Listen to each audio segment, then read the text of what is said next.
पूछा है, इसमें कोई संदेह नहीं कि विचार शक्ति के द्वारा जिंदगी में हर मनचाही मंजिल को पाया जा सकता है। तो कृपया विचार शक्ति को जगाने का उपाय बताएं। इस संबंध में यह जानकर आप हैरान होंगे कि विचार शक्ति को जगाने के लिए विचारों के जाल से मुक्त होना ही अनिवार्य है। निर्विचारता की अवस्था में ही आपके भीतर वास्तविक विचार शक्ति का, मूल विचार शक्ति का जागरण होता है।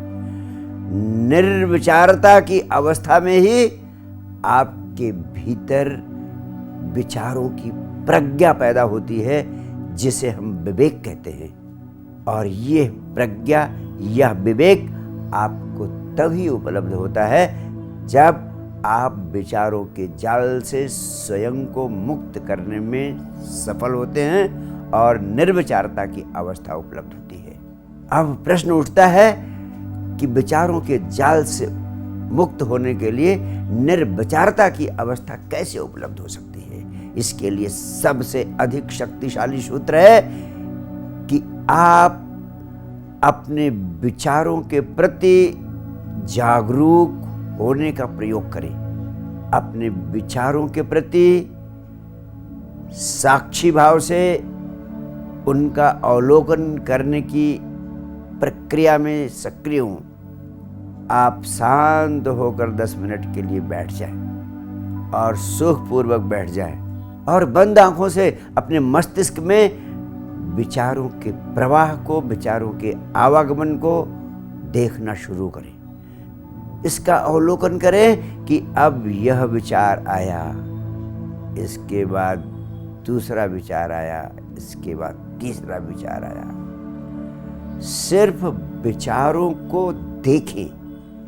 ऐसे देखें जैसे चौराहे पर ट्रैफिक कांस्टेबल चौराहे से गुजरती हुई सारी ट्रैफिक को देखता रहता है, बिना किसी निर्णय के, बिना किसी विचार के, बिना किसी मूल्यांकन के। बिल्कुल ना सोचें कि ये विचार कैसा है, सिर्फ अवलोकन करना है, कोई मूल्यांकन नहीं। ये विचार अच्छा है, ये बुरा है, ये शुभ है, ये अशुभ है, ये नैतिक है, ये अनैतिक है, किसी भी प्रकार का मूल्यांकन नहीं करना, सिर्फ देखते रहना है। जब नॉन जजमेंटल होकर साक्षी भाव से विचारों को देखना शुरू करेंगे तो 2 महत्वपूर्ण अनुभव से गुजरेंगे। पहला, आपको पहली बार पता चलेगा कि ये विचार अलग हैं, आप अलग हैं। आप विचार नहीं हैं। विचारों से पृथकता का बोध आपको होगा। यानी विचार मेहमान की तरह से होते हैं, ये आते हैं और चले जाते हैं, आते हैं और चले जाते हैं, आते हैं और चले जाते हैं। इनका आपसे कोई तादाद में नहीं है। ये आपके साथ एक नहीं है। आप अलग और वह आपसे बिल्कुल अलग है। अब विचारों से तादाद में आपका टूटने लगता है। और दूसरा अनुभव, अभी तो आपको लगता है कि जैसे एक विचार दूसरे विचार से जुड़ा हुआ है और एक चेन है विचारों की। लेकिन जब साक्षी भाव से विचारों का अवलोकन करेंगे तो आपको पता चलेगा कि धीरे धीरे 2 विचारों के बीच में एक गैप, एक अंतराल, एक इंटरवल पैदा होने लगा है। प्रारंभ में यह इंटरवल, यह अंतराल थोड़ा थोड़ा होगा, लेकिन थोड़े से अभ्यास के बाद आप पाएंगे कि ये अंतराल बढ़ता जा रहा है। और 2 विचारों के बीच में जो अंतराल होगा, उस समय आपको वास्तव में अपने आत्मा की, स्वयं की झलक मिलेगी, क्योंकि ये विचार ही दीवाल का काम करते हैं आपके और आपके आत्मा के बीच में। यही बाधा है।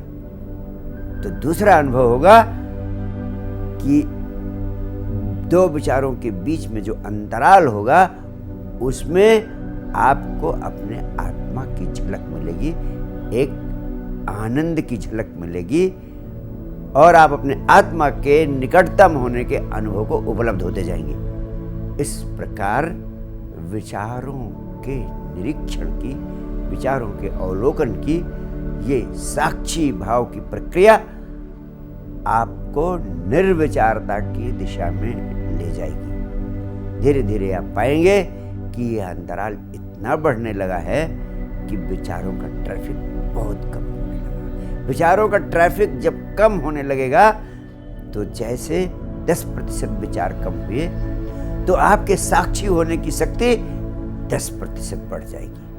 अगर विचारों का आगमन 50% कम हो गया तो आपके साक्षित्व की शक्ति 50% बढ़ जाएगी।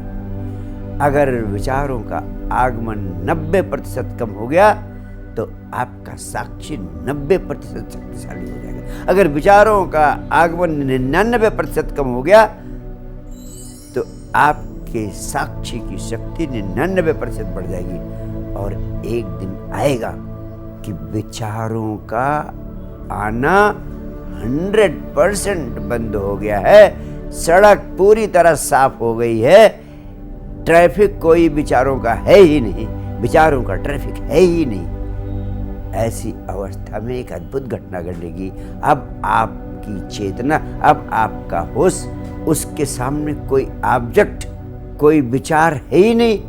अब आपका होश, अब आपकी चेतना स्वयं पर गिरेगी, स्वयं को देखेगी और आप अपनी चेतना में, या दूसरे शब्दों में कहें, आप अपनी आत्मा में प्रतिष्ठित हो जाएंगे। और इस अवस्था को उपलब्ध होना ही परम जागरण की अवस्था को उपलब्ध होना है। इस अवस्था को उपलब्ध होना ही परम निर्विचारता की अवस्था में उपलब्ध होना है।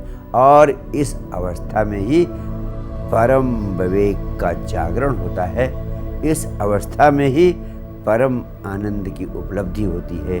और इस अवस्था में ही वह अनुभव उपलब्ध होता है जो बुद्ध, कृष्ण, क्राइस्ट, मोहम्मद को उपलब्ध हुआ था। और जब यह अवस्था उपलब्ध हो जाती है तो विचार शक्ति का परम जागरण होता है।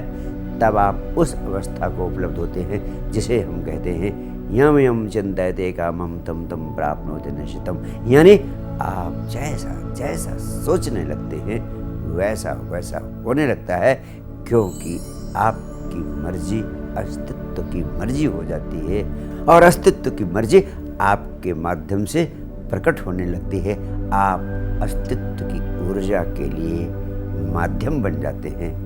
और यही वह अवस्था होती है जब आप परम प्रज्ञा को उपलब्ध हो जाते हैं।